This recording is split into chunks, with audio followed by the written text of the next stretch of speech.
Bismillahirrahmanirrahim. Assalamualaikum warahmatullahi wabarakatuh. Alhamdulillahi bini'amihi tatimmus salihat. Ashhadu an la ilaha illallah wahdahu la syarikalah al-malikul haqqul mubin. Wa ashhadu anna Muhammadan abduhu wa rasuluh al-mab'us rahmatan lil alamin. Allahumma salli wa sallim wa barik ala sayyidil karim khatamil anbiya imamur rusul Muhammad ibn Abdillah huwa alladhi qama bi raf'in nasi min 'audiyatil ghabawat ila al-alamil ma'lumat wa ala alihi wa ashabi ajma'in wa ba'du. Rabbi shrah li sadri wa yassir li amri wahlul 'uqdatam min lisani yafqahu qawli. Allahumma rabbana zidna ilman warzuqna fahman birahmatika ya arhamar rahimin. A'udzu billahi minasy syaithanir rajim.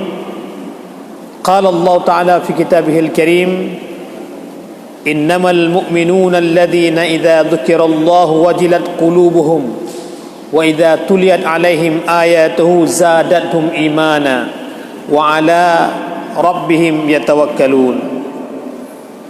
Alladzina yuqimuna as-salata wa mimma razaqnahum yunfiqun ulaika humul mu'minuna haqqan lahum darajatun 'inda rabbihim wa maghfiratun wa rizqun karim. Shadaqallahul azim. Hadirin dan hadirat sidang jamaah maghrib sangat berbahagia ini, kita sentiasakan hati kita untuk selalu mensyukuri nikmat Allah Subhanahu wa taala, di mana Allah Subhanahu wa taala sampai detik ini masih memberikan kita nafas untuk menyambung hidup dan kehidupan ibadah kita. Allah Subhanahu wa taala sampai saat ini masih memberikan kesempatan, kesehatan dan kemampuan kepada kita, sehingga dengan 3 pilar ini kita mampu menggerakkan seluruh anggota jawarih kita, anggota tubuh kita, dari rumah kita cukup sederhana ke tempat yang cukup mulia ini, yakni rumah Allah Subhanahu wa taala, guna kita melaksanakan solat maghrib secara berjamaah dan kemudian dilanjutkan dengan ta'lim ba'dal maghrib. Selanjutnya selawat salam sama-sama kita sanjung sajikan kepada baginda Rasul Muhammad sallallahu alaihi wasallam. Karena berkat perjuangan beliau pula lah sampai detik ini pula kita tetap masih berstatus hamba Allah. Kita sadar ini adalah sebagai makhluk Allah. Konsekuensi daripada pengakuan kita sebagai hamba dan makhluk adalah mengabdi secara ikhlas hanya kepada yang menciptakan kita, penjaga jagat semesta alam ini, yakni Allah Subhanahu wa taala. Dan semua itu kita ketahui, ban-bandumnya tatipu dan taturi lewat risalah yang kembali Rasulullah hingga sampai ke tempat kita ini dan di masa kita hidup sekarang ini. Maka perbanyaklah selawat kepada Rasulullah sallallahu alaihi wasallam sebagai bentuk rasa syukur kita, terima kasih kita atas apa yang Allah berikan kepada Rasulullah dan apa yang telah dibawa oleh Rasulullah, sehingga kita tetap tercerahkan dalam bentuk keimanan, tercerahkan dalam bentuk keislaman, pun tercerahkan dalam ketakwaan kita yang tinggi pada Allah Subhanahu wa taala. Hadirin dan hadirat sidang jamaah maghrib menjelang insya rahimakumullah. Dalam surat An-Anfal, Allah Subhanahu wa taala melukiskan tentang 5 sifat bagi mukmin yang sempurna, bagi mukmin yang sebenar-benar mukmin. Ulaikal mu'minuna haqqan. Merekalah mukmin yang haqqa, mukmin yang sebenar-benarnya. Karena konsekuensi dari mukmin yang sebenar-benarnya, kata Allah Subhanahu wa taala, lahum darajatun 'inda rabbihim. Mereka memiliki derajat yang tinggi di sisi Tuhan mereka, yakni Allah Subhanahu wa taala, wa maghfiratun, dan kemudian mereka juga mendapatkan maghfirah Allah, mendapatkan kampunan dari Allah Subhanahu wa taala, wa rizqun karim, dan mendapatkan rezeki dari Allah Subhanahu wa taala. Ini konsekuensi dari seorang mukmin yang sebenar-benarnya. Makanya dia ada 5 karakteristik bagi mukmin yang sebenarnya, bagi mukmin yang haqqa tersebut. Maka Allah memulai kalimatnya dalam surat Al-Anfal ayat yang kedua dengan kalimat innamal mu'minuna.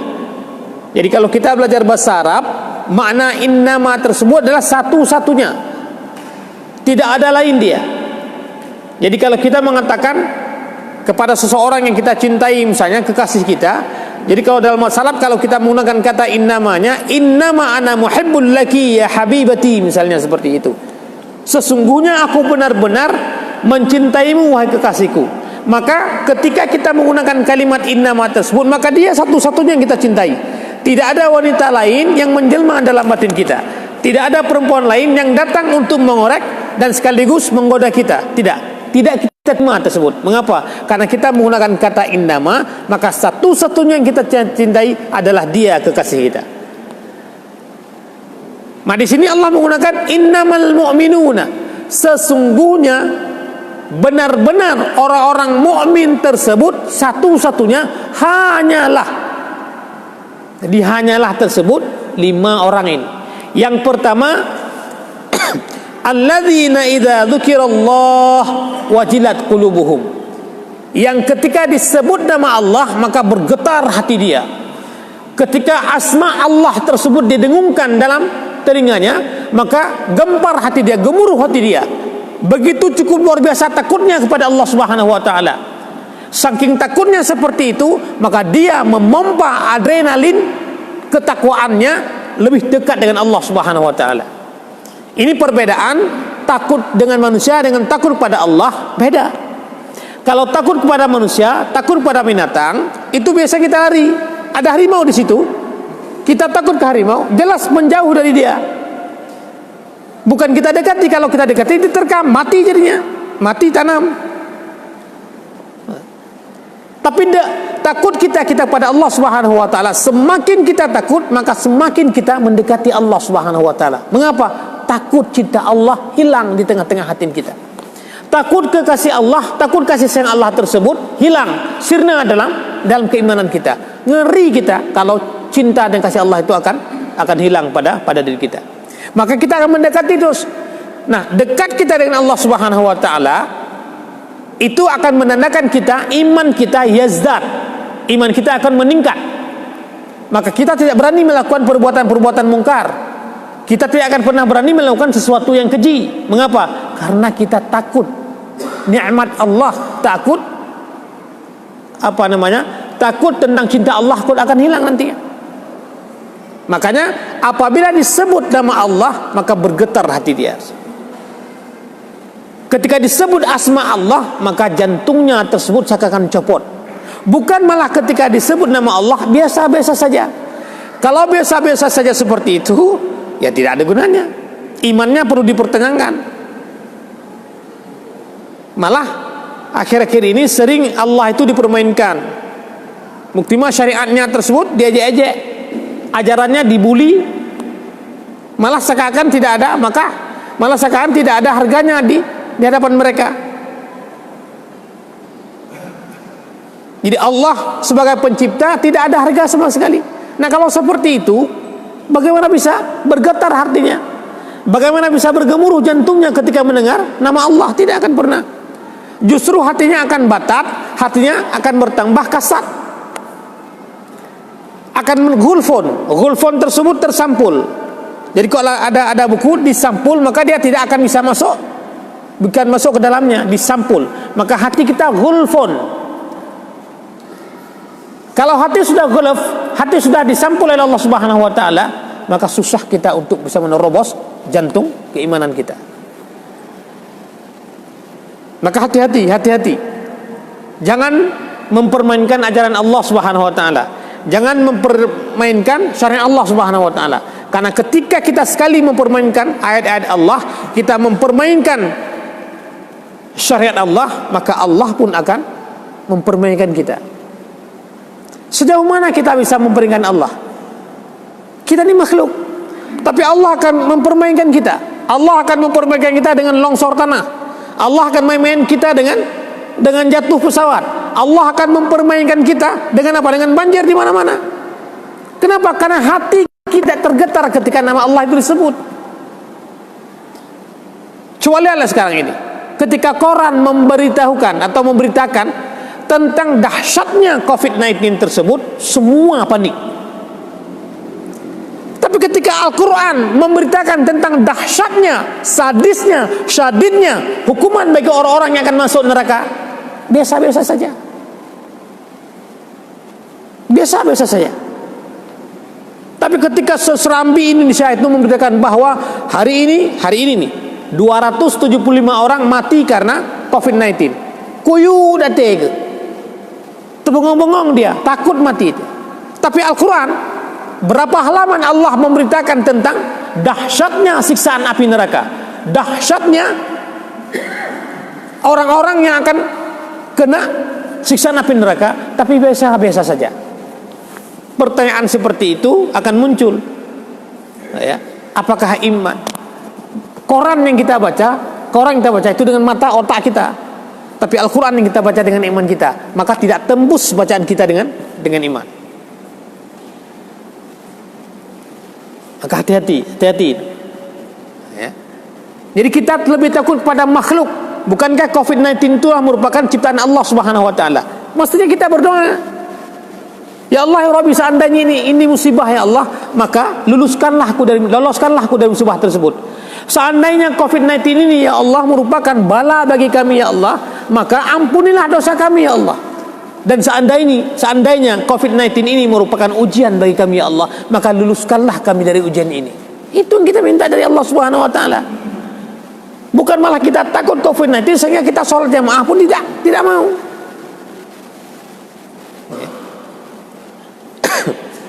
Yang ke pasar, ke mall mau kita, ke masjid enggak. Lihat di Pos Impres disebut, luar biasa banyak orang. Pagi-pagi lagi. Besok lihat, hari Minggu coba lihat. Bandingkan dengan jamaah yang ada di masjid-masjid, baik itu Masjid Baitur Rahman, Islamic Center, Masjid Jami dan lain-lain. Coba bandingkan. Cowok-cowok di situ semua. Dan coba lihat berapa orang memakai masker tersebut. Yang seperti itu. Tapi ketika mau ke masjid, kenapa takut saya COVID-19? Tapi ke mall, ke Suzuya coba lihat tersebut, nggak takut dia COVID-19. Seakan di Suzuya itu lebih bersih dibandingkan dengan masjid. Padahal ini suci ini lagi, bukan hanya bersih, suci lagi. Masuk ke toko-toko, sepatunya dimasukkan ke toko. Apakah itu bersih? Bersih, suci? Belum tentu. Tapi masjid dipastikan suci.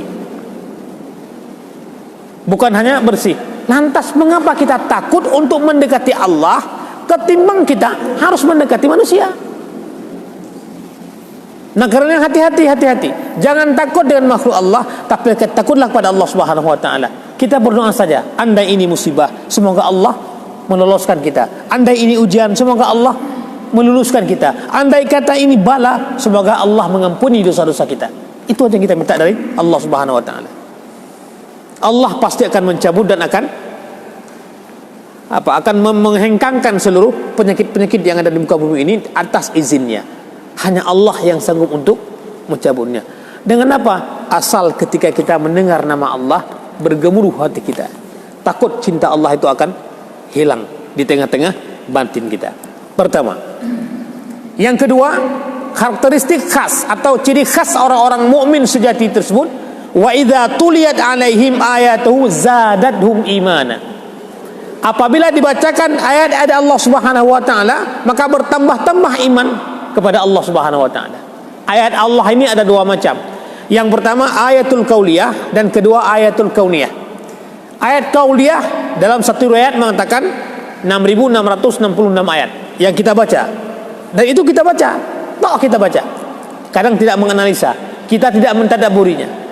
Tapi ada ayat yang lebih dari 6.666 ayat, itu disebut dengan ayat-ayat semesta. Dalam masalah Al-Qur'annya disebut dengan ayatul kauniyah. Ayat-ayat kauniyah.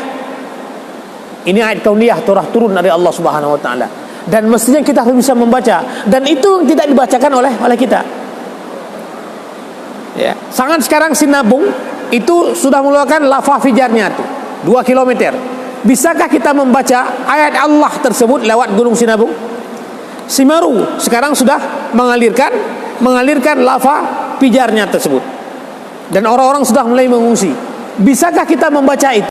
Itu kadang-kadang yang lebih sulit kita baca dibandingkan dengan ayat kauliyah. Ayat kauliyah kita bisa baca yas'alunaka 'anil anfal, tapi ketika Allah memberikan musibah seperti itu, bisa enggak kita baca? Bahkan kematian yang merupakan ayat yang terakhir dari kauniyah tersebut tidak bisa kita baca, maka tidak ada lagi ya ayat. Tidak ada lagi pengetahuan, tidak ada lagi pengajaran. Kenapa? Kafa bil mauti wa'iza.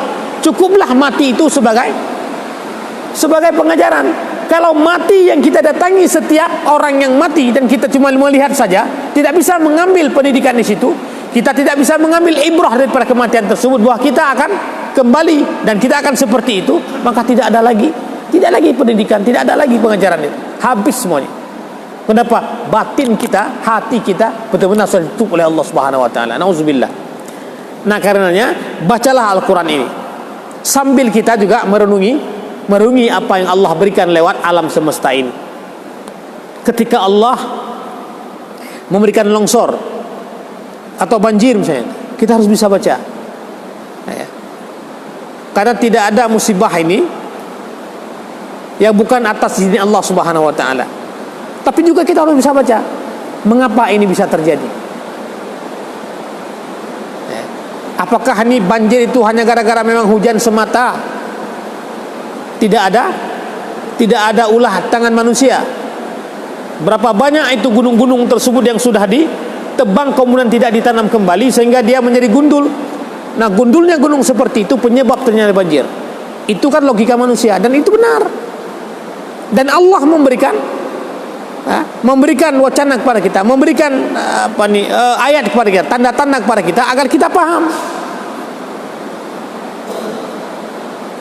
Dulunya kalau kita lihat kurung bataili, kurung tingkem, kurung lotukon dan kurung pate, kurung pesangan tersebut, walaupun besar airnya waktu kecil-kecil kita tersebut, kecil-kecil saya jarang kotor airnya tersebut, jernih. Bahkan batring ide, batring ide ba hilir je, ide mentang jerah. Tapi jangankan batring, bak sentang hanalina. Ditebang oleh manusia. Kan bima kasabat aidin nas. Inilah akibat daripada tangan-tangan manusia, tangan-tangan jahil manusia. Maka hati-hati. Di samping kita membaca kitab Allah Subhanahu wa taala berupa Al-Qur'an ini, tapi kita pun harus bisa mengambil ibrah daripada ayat-ayat semesta Allah Subhanahu wa taala. Makanya Al-Quran ini kadang-kadang imam kalau di Arab ketika membaca berhubungan dengan ayat-ayat neraka, berhubungan dengan ayat musibah, berhubungan dengan ayat kematian, kadang-kadang sengkak dia ketika membaca ayat tersebut sampai menangis, dekli ke. Dia bukan menangis tapi dekli ke, tertangisi. Kenapa? Karena dia takut. Ya. Ketika dia bayangkan ketika dia bayangkan inna lillahi wa inna ilaihi rajiun, saat itu nggak bisa dibayangkan sama dia tersebut. Betapa cukup luar biasa dahsyatnya kematian tersebut, sehingga ketika dia baca ayat, imam baca ayat, sehingga dia mengulang-ulang itu tidak sampai. Kenapa dia sampai? Karena dia nafasnya, jantungnya seakan berdetak, tidak sampai lagi nafasnya seperti itu, saking dia pahami apa yang dia baca. Lah kita, ya. Makanya kita yang sudah tua-tua, ba'da subuh tersebut, di samping baca-baca ini, baca artinya di samping ini, agar kita paham. Nah, jangan seperti anak-anak SD baca, anak SD baca memang, baca dia memang, karena dia baca, tapi dia nggak tahu. Nah, kita harus tahu maknanya, sehingga yang kita baca tersebut itu bisa kita aktualisasikan dalam kehidupan kita sehari-hari. Jangan seperti beu. Sacanya tiung bisa dia ikuti, dia hafal dia. Coba lihat, tiung sudah letih, assalamualaikum, tapi dia tahu nggak artinya itu assalamualaikum. Sudah kita jawab waalaikumsalam, masih dia assalamualaikum. Ada yang sudah hafal Al-Fatihah. Coba lihat di YouTube, hebat dia kan. Tapi pertanyaannya, apakah dia tahu maknanya? Kalau dia tahu, pasti dia akan lakukan seperti dalam ayat tersebut. Nah, ketika kita membaca Al-Quran, apakah kita tahu juga maknanya? Kalau tidak, sama kita dengan beu. Bedanya kita punya tangan, dia punya sayap. Yang lain sama juga. Kita beranak, dia bertelur. Tapi kan kita bisa hafal. Kadang-kadang maaf cakap, makna dalam Al-Fatihah saja ketika kita baca di salat tersebut, itu pun kita tidak paham. Masya Allah. Yang umur tengok kali 50. Maka hati-hati yang sudah mendekati sakratul maut. Wajah-wajah kita ni wajah yang sudah kata baru, wajah-wajah yang mendekati kuburan kita ini. Makanya berzikir kemudian pahami Al-Quran tersebut. Siapa tahu ketika kita berzikir, di situ tercabut nyawa kita. Alhamdulillah. Jangan lagi main judi, jangan lagi nenggak minuman keras, jangan lagi main chip itu, game chip itu. Oh, nggak mungkin lah kami 50 tahun. Coba lihat ketika khutbah Jumat yang kita lihat, yang 50 tahun itu lagi main. Kita lagi khutbah Jumat, dia di depan duduknya, buka HP, main chip dia, main judi game dia. Itu lagi khutbah Jumat. Umurnya seumuran dengan saya, malah lebih tua dia. Saya 52 sekarang. Berarti kan 55. Kita lagi ittaqullah haqqa tuqatih. Dia semakin masuk pundi-pundi judinya tersebut. Di depannya itu tuh. Jadi bukan Al-Quran dibacanya. Nah, itu makanya apabila dibacakan ayat-ayat Allah, maka bertambah-tambah imannya kepada zadatum imanan. Ini yang ketiga. Yang keempat, yang kedua, yang ketiga, wa ala rabbihim yatawakkalun. Ini yang sering kita lupa. Orang atau karakteristik orang-orang yang benar-benar beriman karena Allah Subhanahu wa taala, mereka tersebut selalu bertawakal pada Allah Subhanahu wa taala. Orang-orang yang bertawakal pada Allah Subhanahu wa taala adalah orang-orang yang sehat hatinya, bersih pikirannya.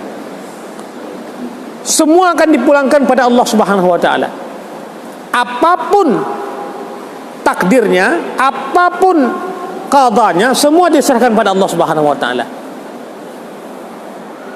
Jadi setelah ikhtiar, dia akan semua serahkan pada Allah Subhanahu wa taala. Dia sudah berusaha untuk lulus, tapi nggak lulus, tapi sudah berusaha. Maka dia mengatakan, alhamdulillah saya sudah berusaha. Perkara tidak lulus itu urusan Allah Subhanahu wa taala. Allah menakdirkannya. Sehingga ketika nanti di akhirat, ketika ditanya, kamu ingin lulus jadi PNS? Ya. Tapi kenapa kamu tidak ikut? Ini saya sudah putus asa, ya Allah. Putus asa itu yang menyebabkan kita masuk neraka. Tapi ketika ditanya, kamu ikut PNS dulu? Ikut, lulus? Enggak. Kenapa? Saya sudah berusaha, ya Allah. Maka kita lolos daripada pertanyaan itu. Saya sudah berikhtiar semampu saya. 1 bulan sebelum itu saya sudah ikut kursus chat itu. Tapi memang saya tidak lulus. Takdirmu ya Allah, saya terima itu. Karena keterimaan kita tersebut, keridhaan kita pada takdir tersebut, maka kita masuk surga. Syekh Mutawali Asy-Sya'rawi, seorang Syekhul Islam atau disebut dengan ulama Al-Azhar, mengungkapkan bahwa masadirut ta'asah khamsah. Ada 5 sumber kecelakaan dan kesengsaraan. Ahaduha, salah satunya adalah adamur ridha bil qadar. Salah satunya adalah sumber daripada kesengsaraan adamur ridha, tidak ridha dengan takdir Allah Subhanahu wa taala. Orang yang tidak ridha dengan takdir Allah adalah orang yang tidak bertawakal kepada Allah Subhanahu wa taala. Allah memang sudah memberikan wajah saya seperti ini, saya terima. Allah mentakdirkan saya menjadi seorang ustaz, saya terima. Meskipun cita-cita saya dulu bukan jadi ustaz, tapi sudah kadung menjadi ustaz, ya saya terima. Akhirnya saya mencintai profesi saya sebagai seorang tengku. Kalau kita sudah berusaha mencintai, lama-lama kita akan kadung sudah terlanjur cinta dengan itu. Maka susah kalau bagi saya sekarang dipisahkan dengan profesi ustaz. Bersyukur pula saya jadi ustaz. Coba kalau jadi yang saya cita-citakan dulu, mungkin jadi preman. Maka saya tidak jadi masuk dalam kawanan preman tersebut. Meskipun ketika saya mau kuliah dulunya, saya ingin kuliah di HI. HI itu hubungan internasional. Nah, di mana? Di UI, di Universitas Indonesia. Tapi ternyata Allah mentakdir saya untuk lulus di Gontor, lulus di pesantren. Akhirnya cita-cita jadi diplomat ludes sudah, enggak nih. Maka saya berpikir, barangkali saya ini orang yang sesat di jalan yang benar, gitu. Kesasar tapi di jalan yang benar. Ternyata di sana udah belajar fa'alna. Padahal ketika di SMA saya ini adalah jurusan fisika. Jadi kalau buat bom dulunya insya Allah bisa. Kelas 3 kami sudah bisa buat itu di lab itu, semalu sukun. Tapi ternyata orang fisika nyasar ke pondok pesantren. Akhirnya jadi seperti inilah. Maka saya terima itu. Maka ada orang bule mengatakan seperti ini, sometimes we got what we love, but sometimes we have to love what we get. Ya kan? Sometimes we get what we love, but sometimes we have to love what we get. Kadangkala kita memang mendapatkan apa yang kita cintai, tapi kadangkala kita harus mencintai apa yang kita dapatkan. Jadi hari ini I compel myself to love what I get. Hari ini saya memaksa diri saya untuk mencintai apa yang saya dapatkan. Saya sudah mendapatkan menjadi ustaz, takdir Allah Subhanahu wa taala, maka saya berusaha mencintai profesi tersebut. Artinya jangan pernah ingkar terhadap takdir Allah Subhanahu wa taala. Karena itu adalah merupakan sumber daripada kerugian ataupun kesengsaraan menurut Syekh Mutawalli Asy-Sya'rawi. Nah, ini yang ketiga adalah bertawakal pada Allah Subhanahu wa taala. Bertawakal bukan berarti menyerahkan diri tanpa ada usaha. Tidak. Jangan mentang-mentang saya bertawakal kemudian letakkan kereta motornya itu di tengah-tengah di tengah-tengah jalan, kemudian kuncinya di situ, kita kemudian sholat di sini. Kata Imam Syi tanya, keretanya belum dikunci. Udahlah, saya sudah tawakal sama Allah Subhanahu wa taala. Enggak seperti itu. Kenapa? Karena kita jangan menganggap Allah itu tukang parkir kita. Allah kan tukang parkir kita ya.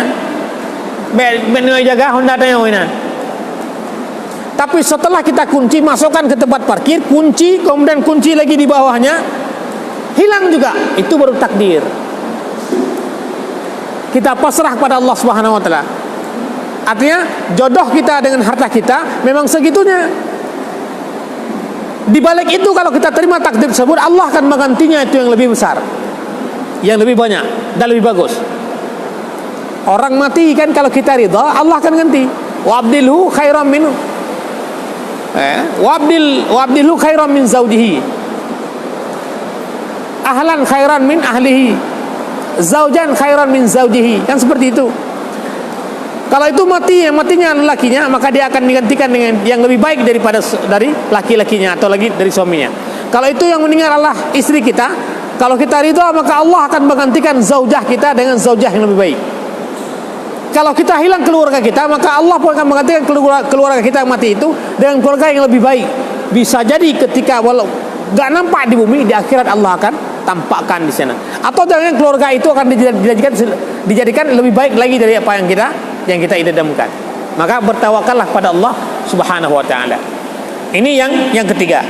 Ciri khas yang keempat, alladzina yuqimuna shalah. Orang-orang yang menegakkan salat. Ingat, yuqimuna shalah, bukan ya'maluna shalah. Yang menegakkan salat, bukan yang mengerjakan salat. Orang-orang yang menegakkan salat mencari substansi daripada salat itu sendiri. Apa substansinya? Substansi salat adalah tanha 'anil fahsya'i wal munkar. Apa makna tanha? Mencegah kita daripada perbuatan keji dan perbuatan mungkar. Yang kita kerjakan ini tadi itulah bentuk gambar daripada ibadah kita kepada Allah Subhanahu wa taala. Bentuknya seperti itu, modelnya seperti itu. Karena model seperti itu yang dipraktekkan oleh Rasulullah sallallahu alaihi wasallam. Tapi substansi daripada salat tersebut bukan itu. Apa? Tanha, mencegah kita dari perbuatan mungkar dan keji tersebut, mendekatkan kita dengan Allah Subhanahu wa taala. Kalau setelah kita salat maghrib kemudian dilanjutkan dengan ta'lim, dilanjutkan dengan isya, setelah itu belum sampai serambi kita sudah fitnah orang. Belum sampai ke seramo masjid tersebut kita sudah ghibah orang. Kita sudah bilang-bilang untuk orang. Misalkan kalau tidak ghibah satu hari nggak sedap hidup ini, nggak sepertinya. Kalau orang ramai duduk kan, wow, kalau lagi ghibah itu, lagi fitnah, lagi apa nih? Lagi ngupat orang tersebut, wah luar biasa hidup diskusinya. Habis ghibah, habis apa nih fitnah, habis upat urung kabeh. Kalau kayak dia lepakan kabeh kamu upat. Kayak dia wajib ile. Jadi kadang-kadang diskusi kita hidup kalau ada upat, kalau ada fitnah. Kalau seperti itu, untuk apa kita sholat? Apa makna sholat? Apa artinya sholat? Sementara kita belum tercegah dari perbuatan mungkar dan perbuatan keji. Kadang-kadang belum sampai ke pintu masjid, ina mentang kada dimana. Di situ aja kita sudah simarut, memaki-maki diri sendiri. Kenapa? Karena kita duluan hafal juz amna dibanding dengan juz amma. Juz amna-nya, juz temenanya lebih jarang dengan juz amma-nya. Dari amma tasalun kenyan pun. Legadan pun kita berhaba kadang mana mama kamu? Kejar mama. Nah, akhirnya juz amma lupa kita. Nah, kalau seperti itu, salatuna laisa salah. Tak semayang tajo lagi-lagi hana semayang. Ya, makanya di situ disebut dari yuqimunas shalah, menegakkan salat bukan hanya dalam bentuknya tapi juga di luar bentuk salat, di luar kita, di luar di masjid, di luar menasah, di luar ta'lim juga kita tegakkan salat tersebut. Sopan kita dalam salat, maka kita sopan juga di luar salat. Jujur kita dalam salat. Ketika mengatakan Allahu Akbar, kita ucapkan Allahu Akbar, enggak ada Allah nanggadang atau Allah Maha Besarnya. Allahu Akbar. Maka di luar juga Allah Akbar, sama dikata jujur kita. Disiplin kita dalam menjaga waktu. Disiplin pula ketika kita di luar, baik di kantor ataupun ke sawah. Ketika kita ke jualan. Jadi semuanya kita disiplin sebagaimana dalam sholat. Nah, kalau sudah seperti itu, kaimat semayang tanyo. Jadi itu yang disebut dengan yuqimunas shalah, iqamatus shalah. Ikamat, kamat tayo. Kamat gitu gak? Jadi bukan imal, bukan buat. Tapi aqimus shalah, bukan imalis shalah. Penegakan salat tersebut bukan hanya di dalam masjid, bukan hanya di dalam rumah, bukan hanya dalam menasah, tapi juga di luar itu semuanya kita tetap tertegak nilai-nilai salat tersebut. Nah, maka bicara kita pun itu akan hati-hati. Maka kenapa Rasulullah itu menyuruh kita untuk dawamul wudu, agar wudu kita tersebut itu abadi dalam tubuh kita, agar kalau ada wudu itu biasa terhalang kita untuk bercakap-cakap yang kotor, bercakap-cakap yang tidak benar. Ketika kita ingin temenak sekali atau memaki-maki orang sekali, teringat kita, saya masih dalam wudu saya. Akhirnya tertegah kita dari memaki-maki orang. Itu fadilah daripada dawamul wudu. Nah itu. Tapi Ustaz, saya sholat, tapi nggak nyaman saya sholat Ustaz, nggak tenang saya sholat Ustaz, malah hidup saya nelangsa, hidup saya itu gelisah terus saya. Itu jangan salahkan sholat dulu. Barangkali ada elemen-elemen penting dalam sholat itu yang tidak terpenuhi. Berarti ada keliru dalam sholat kita. Bisa saja Al-Fatihah yang kita baca tidak benar. Mencoba biasanya kalau orang Aceh, tanya orang Acehnya, sin susah untuk ucap sin, tanpa sengaja terucap sa. Cobalah orang Aceh bicara bahasa Indonesia, bahasa Melayu. Sudah sejak dulu saya katakan sama dia, jangan kejar-kejar saya dia. Tapi tetap saja dia kejar saya. Ya sudahlah, tetap sa pakai. Ya. Maka ketika misalnya ketika dia ngaji misalnya, bismillah kan bis. Coba lihat orang kampung tuh. Di sini nggak ada. Yang ada cuma satu orang saja. Itu pun untuk bibit saja, untuk bijih. Bismillah. Bis kesalahannya. Padahal makna ismon dengan ismon berbeda artinya. Kalau ismon pakai sin, nama itu adanya nama. Bismi dengan nama artinya. Tapi kalau ismon pakai sa, itu dosa artinya. Jadi bismi dengan dosa, nama Allah depannya. Bismillah dengan dosa Allah. Kata Allah berdosa. Tapi suaranya mantap kali Ustaz. Walaupun mantap suaranya, kalau itu salah tetap salah. Bismillahirrahmanirrahim. Bismillah. Salah. Dengan dosa-dosa Allah yang Maha Pengasih lagi Maha apa? Tak salah. Tapi walaupun suara kita enggak bagus tapi fasih. Bismillahirrahmanirrahim. Tetap itu yang betul. Yang puduman lagi orang azan.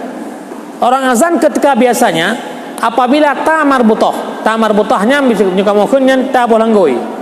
Ya, ta marbutah tersebut kalau diwakafkan itu akan menjadi ha mana? Ha dalam mana? Maka kita lihatlah orang azan kan. Hayya 'alas salah.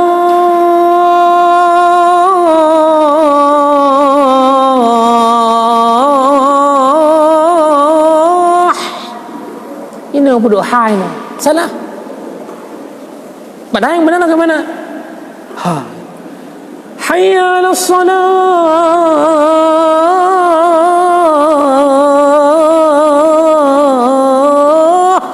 Betul. Karena ta bolanggoi. Apabila diwakafkan dia berubah menjadi ha di mana? Ha pada dada. Maka makharj itu penting. Ini biar bagus adanya lagi dibuat-buat actionnya. Hayya 'alal falah. Kalau dalam kaidah tasdid apa?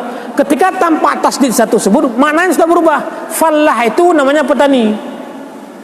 Jadi yang kita panggil adalah petani saja yang sholat. Maka pejabat nggak sholat. Kenapa? Bilang itu saya nggak mau. Kenapa? Yang nggak dipanggil saya, yang dipanggil adalah para petani. Kepala dinas nggak usah. Makanya yang pas, walaupun nggak bagus. Hayya 'alal falah. Hayya 'alal falah.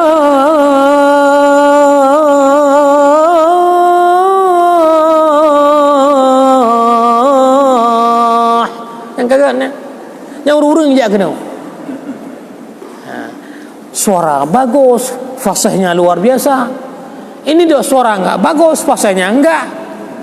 Yang kejadian itu di kampung-kampung di mana satu. Ini tok tunggu imum bila kemudian pak kecil tiga kerja. Pak subuh hitam tidak ada. Gadal yang imum. Allahu akbar, Allahu akbar. Dengar lewat duduk pada jaga baru-baru main mati pun. Hai, mereka jangan melasah. Kau kimu mentai cekak lejin. Jadi fikir kimu cekak lejin padahal surau kelengan. Nah, makanya yang azan-azan yang kita di azan itu sudah sertifikat itu. Recommended itu. Nah, itu dah bagus bosnya. Fasih bagus soalnya. Urung bertambah galak alam dan Islam syiarnya bertambah mantap. Yang lagi kunun takbir berai kan? Allahu akbar. Semangat kita tersebut itu menggelorakan syiar agama Islam. Takbir Allahu akbar. Takbir Allah. Urung kala lain behana ana galai. Kan seperti itu. Jadi seperti itu. Jadi mati nafsu. Jangan seperti itu. Oke, harus kita sesuaikan. Oke, itu yang keempat, itu mendirikan salat. Dan yang terakhir adalah wa mimma razaqnahum yunfiqun. Yaitu apa-apa yang telah kami rezekikan kepada mereka berinfak. Jadi infak, sedekah, zakat, wakaf, ya. Itu adalah sesuatu yang sangat dianjurkan dalam Islam. Mengapa demikian? Coba buka surat Muhammad ayat yang ke-10. Allah Subhanahu mengungkapkan tentang bagaimana seseorang yang sudah mau mati, sudah gar-gar sini sudah di sini sudah 99,99% nyawanya sudah di luar. Tinggal 0,01% nyawa di situ. Jadi mungkin pampun lehnya lagi terima taubat oleh Allah Subhanahu wa taala. Di situ orang-orang mukmin yang asi, yang bermaksiat tersebut minta sama Allah Subhanahu wa taala. Wa anfiqu mimma razaqnakum min qabli ay ya'ti ahadakumul maut fa yaqulu rabbi laula akhartani ila ajalin qarib fa asaddaqa wa akum minas salihin.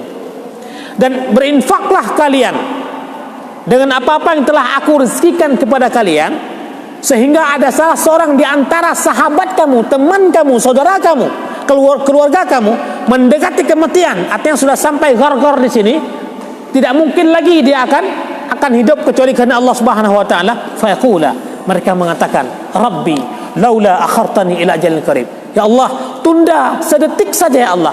delay ya Allah sedetik saja umurku, fasaddaqa, maka sungguh aku akan bersedekah. Wa aku minas salihin. Mudah-mudahan aku akan menjadi orang-orang yang saleh. Yang urung kamate, orang sudah meninggal, orang mau meninggal, sekarang meninggal itu. Tapi dia mau untuk berdoa pada Allah, ya Allah, tunda ya Allah kematianku, delay ya Allah kematianku, sedetik saja, sesaat saja Allah, maka sungguh aku akan bersedekah. Pertanyaannya, mengapa dengan sedekah? Ibnu Qayyim al-Jauziyah mengungkapkan bahwa kalau bukan karena ada sesuatu yang paling dahsyat fadilahnya di dalam sedekah, pasti orang yang sudah mati tidak mau ditunda kematiannya hanya untuk bersedekah. Ada sesuatu yang maha dahsyat fadilahnya di dalam sedekah tersebut. Jadi kalau kita lihat ternyata sedekah tersebut itu bisa meringankan kita dalam sakaratul maut. Sangat ditarik oleh malaikat maut. Susah sekali mengucapkan 2 kalimat syahadat, susah kali. Kan. Kita tampar dia juga juga seperti itu, enggak mau. Datang pahala sedekah. Azannya datang pahala sedekah dan kemudian membantunya. Baik, saya kira demikian. Mohon maaf atas segala kekurangan karena sudah azan. Akhirnya mohon maaf atas segala kekurangan. Subhanakallah wa bihamdika asyhadu an la ilaha illa anta astaghfirullah wa atubu ilaih. Assalamualaikum warahmatullahi wabarakatuh.